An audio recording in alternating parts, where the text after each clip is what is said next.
Hey, welcome to Software Skills Google Sheets. In today's video, we're going to be looking at the align function. So, at the moment, our text is on the default option of left. That simply means that the text will always start from the left side of the cell. The second option is center, and as you can see, the text is concentrated on the center.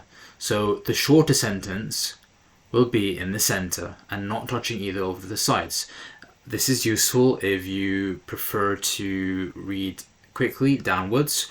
However, if you want to read as you would normally read a report, I would recommend putting it on the left.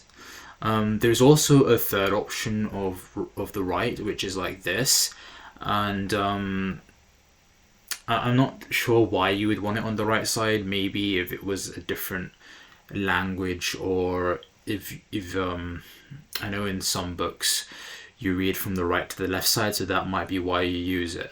But essentially, those are the three different ways that you can align your text, and it's here where with all these black lines, that's the function that you click on to change the alignment of your text.